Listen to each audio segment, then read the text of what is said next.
Laws of refraction. इससे पहले हमने रिफ्रैक्टिव इंडेक्स और रिफ्रैक्शन का टॉपिक पढ़ा था।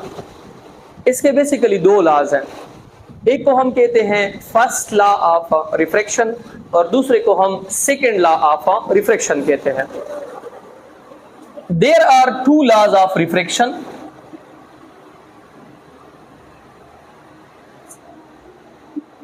रिफ्रैक्शन के बेसिकली दो लॉज हैं।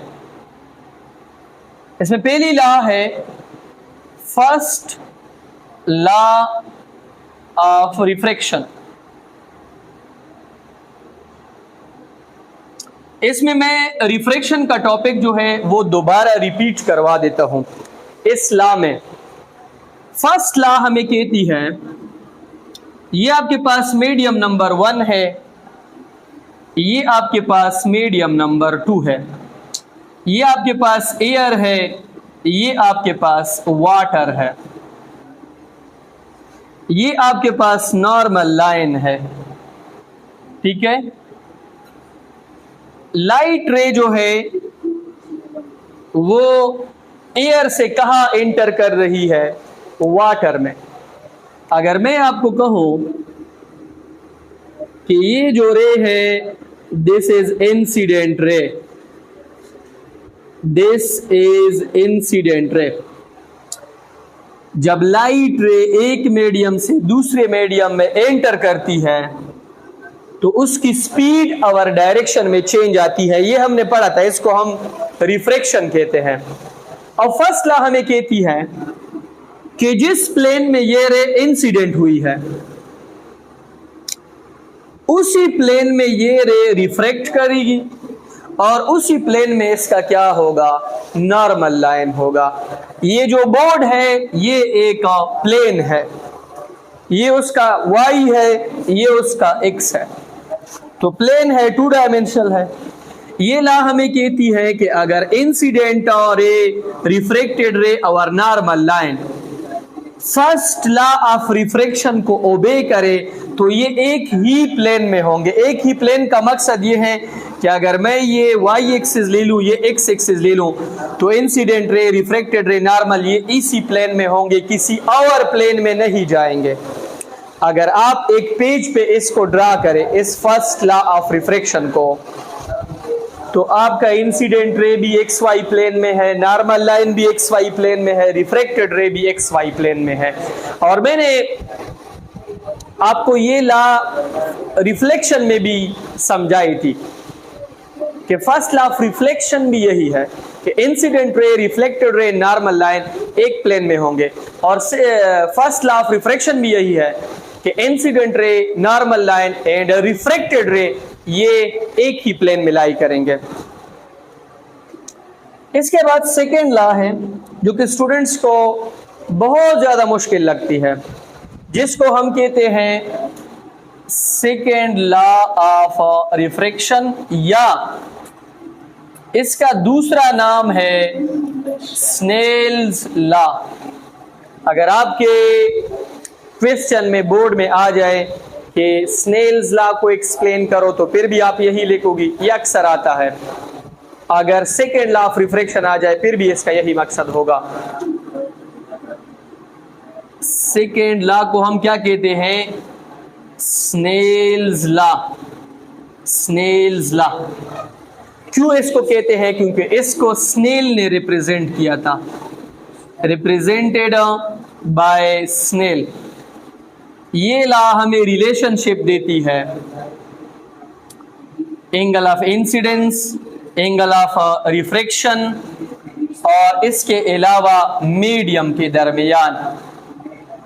यहां पे कौन सा मीडियम है, इंसिडेंट एंगल कितना है, रिफ्रैक्टेड एंगल कितना है, इन सब के दरमियान हमें एक रिलेशनशिप देती है।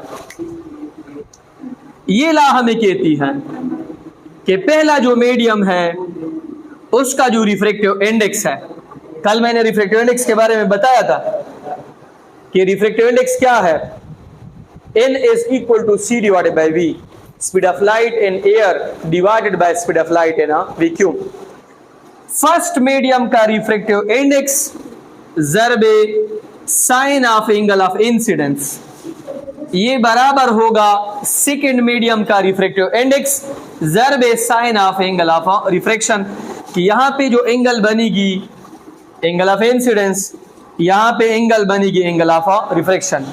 ये साइन एंगल ऑफ इंसिडेंस, ये साइन एंगल ऑफ रिफ्रैक्शन।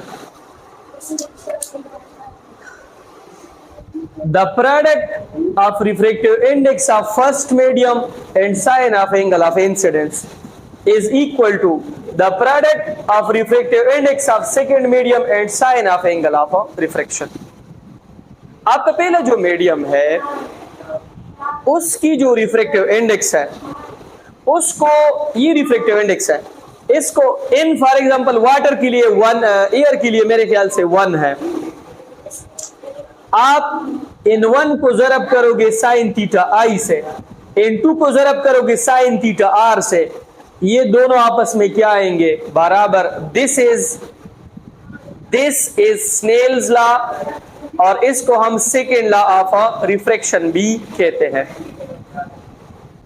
ये प्रोडक्ट है, ये refractive index of first medium है, ये sine of angle of incidence है, ये इज इक्वल का निशान है, ये प्रोडक्ट है refractive index of second medium sine of angle of refraction, या sine of angle of refraction divided by sine of angle of incidence will be equal to n, और n आपके पास क्या है? कांस्टेंट है। The ratio between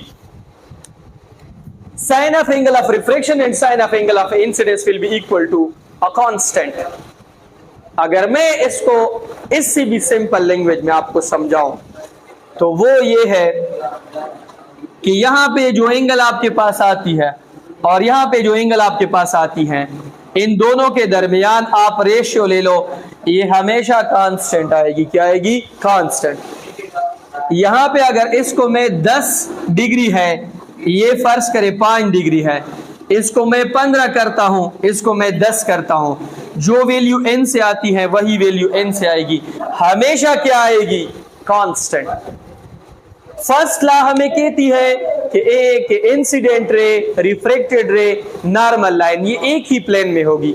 second law Snell law है, वो हमें कहती है कि फर्स्ट मीडियम का जो रिफ्रैक्टिव इंडेक्स है उसको sine of angle of incidence के साथ ज़रब करो, वो बराबर आएगी सेकेंड मीडियम का जो रिफ्रैक्टिव इंडेक्स है उसको sine of angle of refraction के साथ ज़रब करो। ठीक है, this is a simple form of Snell's law and first law.